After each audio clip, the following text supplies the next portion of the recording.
Hello and welcome to the YouTube channel of Vidhi culture. एक बार फिर हम आपके साथ हैं important topics of family law लेकर, जो कि बहुत ही ज़्यादा ज़रूरी है आपके लिए पढ़ना with respect to the upcoming examinations like we have due LL.B entrance examinations very soon 2022. So you must know what are the important topics from the family law, Hindu Marriage Act, which are important, and you must read those topics before going into the examinations. So we have already done the two sessions in this series, and this is part 3 of this series. So this is the third part in this series with respect to the important topics of family. So today we will talk about the you know the section 5 of Hindu Marriage Act, section 5 of Hindu Marriage Act, which actually talks about the conditions for a Hindu marriage. Conditions for a Hindu marriage. So, what are the conditions for a Hindu marriage that is given under section 5? And it is very, very important. You must know about this particular section. So, there are a few points to be discussed under that. So, the first one is, in the first point, it says, a marriage can be solemnized between, two Hindus. सबसे पहली बात तो दो Hindus के बीच में होनी चाहिए if the following conditions are fulfilled. So what are those conditions? What are those conditions to be fulfilled? So the first one is ki suppose A and B, there are two people who are going to get married. Suppose B is going to be wife and A is going to be husband. So it says at the time of marriage, when this marriage is being solemnized, जब ये शादी हो रही है उस समय पे A and B both must not have a living spouse. A should not have a living spouse and B also should not have a living spouse. Like for example, अगर मान लीजिए A की शादी पहले से हुई थी, he was already married, then what should be the condition now? Either जिससे शादी हुई थी उसकी या तो डेथ हो चुकी हो या फिर उससे डाइवोर्स हो चुका हो. ठीक है. Same condition is here. If the wife was already married, then the spouse of this wife either dead or divorced.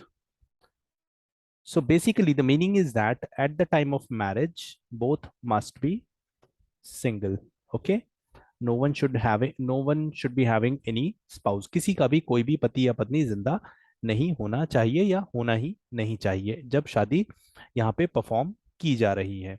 So this was the first point and that कि भाई उस टाइम में दोनों जो है सिंगल कंडीशन होनी चाहिए कि भाई दोनों के ही पति या पत्नी पहले से नहीं होने चाहिए. अगर थे तो या तो डाइवोर्स हो चुका हो या फिर जो है उनकी डेथ हो चुकी हो. इन दोनों में से कोई भी कंडीशन होनी चाहिए. Now coming to the second point. Second point कहता है कि भाई at the time of marriage, at the time of marriage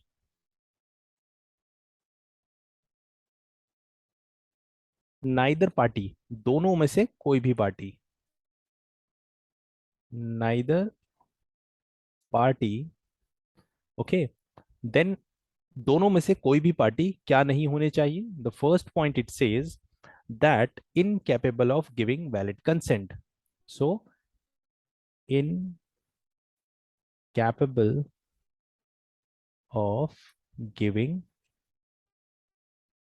consent. तो दोनों ही जो है उस टाइम कंसेंट देने की हालत में होने चाहिए, तभी वो शादी हो सकती है. अगर एक भी उसमें से ऐसा है जो कि who is unable to give consent और incapable of giving consent, then that marriage can not take place. Then the second condition which is there, क्या होना चाहिए? सेकेंड कहता है कि मान लीजिए कैपेबल है, ओके, लाइक ही और she is capable to give the consent, capable of giving the consent, but he or she is you know he or she is capable of giving consent, but they are suffering from suffering from such mental disease, or you can say disorder,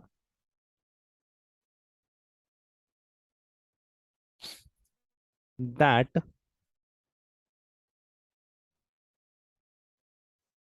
that they are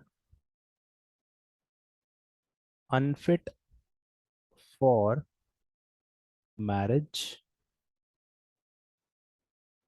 or procreation of child.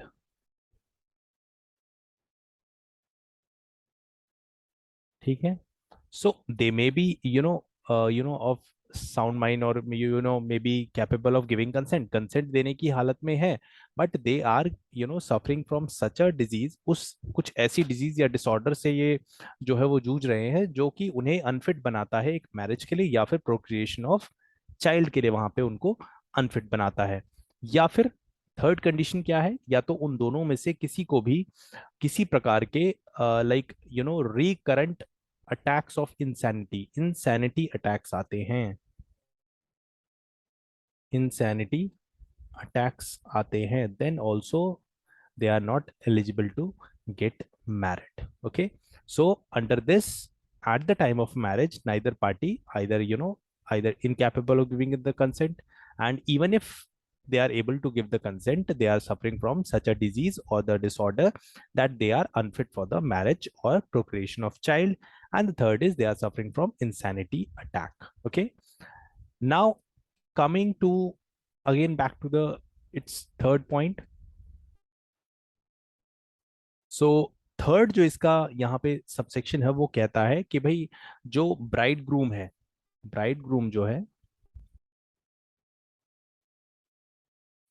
वो कितनी उम्र होनी चाहिए. He should be 21 years old at least. Okay, then when it comes to the bride, then she must be 18 years of age.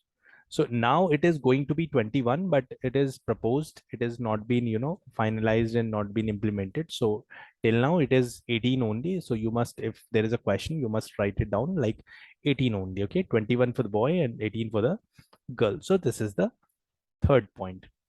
Now moving on to the next point given under this next condition. So what is the next condition? That they should not be under prohibited relationship नहीं होना चाहिए. Prohibited